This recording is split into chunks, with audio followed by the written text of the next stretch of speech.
Šiandien Marijampolės policijos, seniūnijų ir bendruomenių atstovai tarėsi dėl bendradarbiavimo, kuriant saugią kaiminystę. Seminare kalbėta apie saugios kaiminystės koncepciją, jos veiklos principus, pristatyta geroji praktika ir kitų šalių patirtis.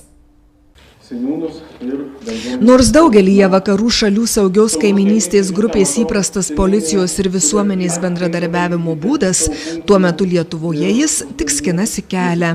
Saugi kaiminystė puikia alternatyva aktyviems gyventojams, kuriems rūpi, kad jų kieme, daugiabutyje ar gatvėje būtų saugu gyventi.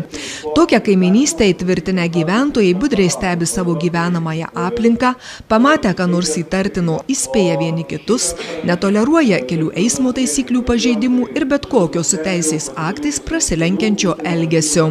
Saugios kaiminystės grupių asociacijos prezidentės teigimu, svarbiausia žmonės mokyti stebėti aplinką ir atpažinti kritines situacijas.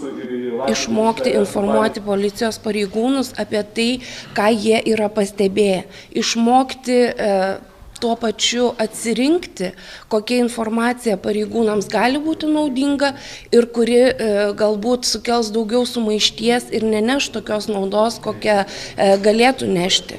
Pagal dabartinę situaciją pareigūnai turi, kaip ir minėjau, labai daug funkcijų ir žmonės tą supranta.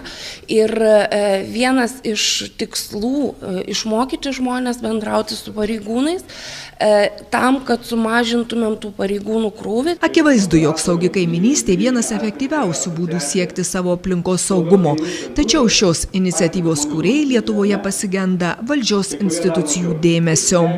Bendros valstybės politikos pasisakymo, kaip visą tai turėtų vykti, krypties iki šiol nebuvo įvardinta.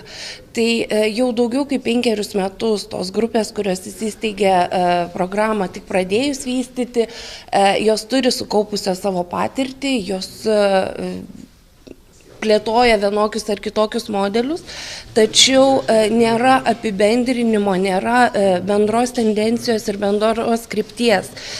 Trūksta metodinės informacijos. Žinoma, kaip visuomet, tuo metu, kai valstybė nėra pasisakiusi, kiek tai jai yra svarbu, trūksta ir elementarių pinigų. Seminare kalbėta apie saugios kaiminystės koncepciją, pristatyta kitų šalių patirtis.